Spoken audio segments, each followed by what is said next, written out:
Hello, I'm glad you are here. I'm Dr. Kimberly Garver, faculty member of the Department of Radiology at Michigan Medicine.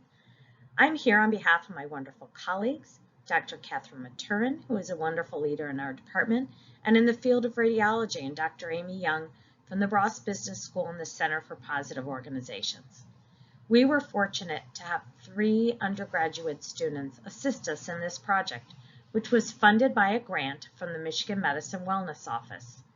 This is a series of 16 short 10-minute modules based on the seminal book by Dr. Kim Cameron entitled Positively Energizing Leadership.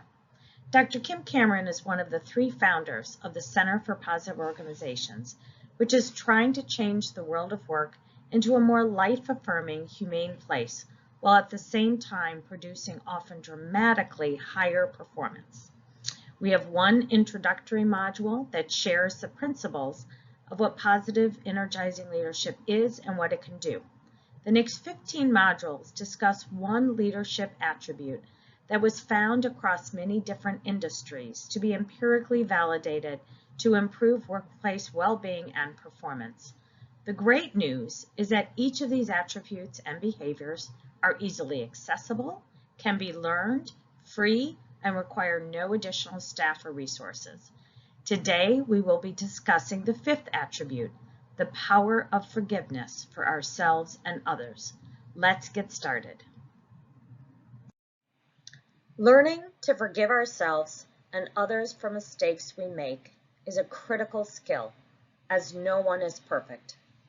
Positively energizing leaders forgive weaknesses in others by helping to model how we own those weaknesses and learn to improve them without inducing shame.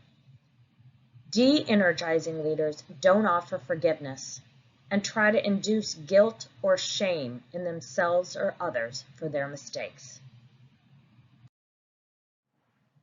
Positively energizing leaders see mistakes as learning opportunities, find and point out the positive, even in dim situations, and proactively identify ways to improve. De-energizing leaders negatively judge others for their mistakes and induce shame and create guilt. Many studies document the importance for both employees and employers to offer forgiveness to each other. Here are just some of the benefits that have been described. It improves employee productivity, decreases absenteeism, decreases mental and physical complaints, improves engagement, and decreases anger, hostility, and rumination. Trying to do our best is one thing, but perfectionism is taking this to the extreme, and there are problems.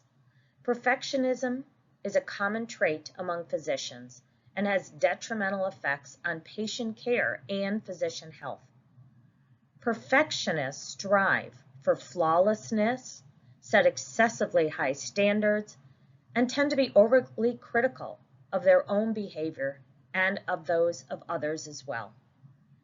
Perfectionism shouldn't be confused with the pursuit of excellence through hard work and diligence.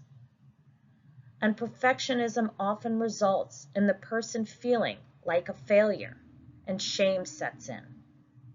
Perfectionism can slow us down to the point of paralysis when we have limited time, and it can harm our mental health by increasing anxiety, lead to low self-esteem, burnout, even depression and suicide.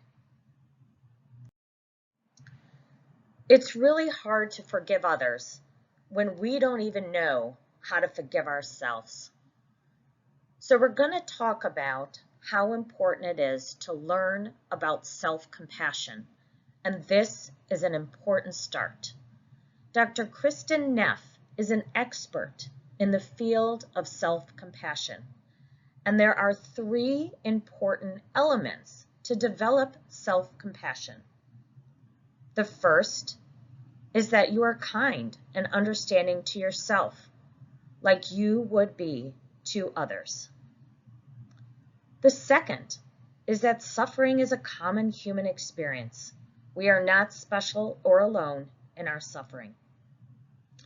And the third is that we are mindful of our emotions in the present, and we take a more balanced approach to try to identify them for what they are and not exaggerate them, and to do so without judgment. Self-compassion does not mean that you can wallow in self-pity and become self-absorbed. Being kind to yourself does not mean that you'll become lazy or self-indulgent. In fact, self-flagellation and shame often backfire on us. We want to change something. The need for high self-esteem in Western culture may cause us to overlook our shortcomings and not see ourselves clearly. So watch this important 10-minute TED Talk by Dr. Kristin Neff on the space between self-compassion and self-esteem.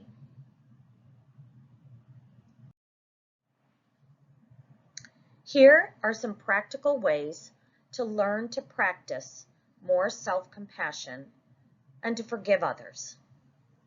1, just learn more about self-compassion and the power of forgiveness by taking a course on self-compassion or reading a book.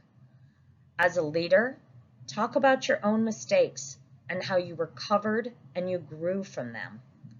Create space for risk-taking, failure, and growth in your unit or organization. And offer true forgiveness to others without holding grudges.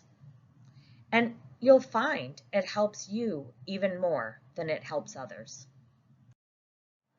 Here are some additional tips and tricks to help us all offer more forgiveness to ourselves and others. Watch out for black and white or all or nothing thinking when it comes to making mistakes, that extreme self-talk we all do.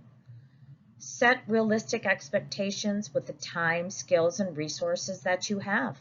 That's all you can ever do. Focus on work-life balance and self-care. Or reach out to coaches and or other mental health professionals to provide support. If you have time, break into small groups to discuss these questions over the next 15 minutes. Small groups are best kept at 4 to 6 people maximum. Please assign one person in the group to report insights, learn from the group back to the larger group when we return. What did you learn that resonated with you? What did you learn that challenged or surprised you? What suggestion will you implement for yourself? What suggestion will you implement in your work setting with others? What else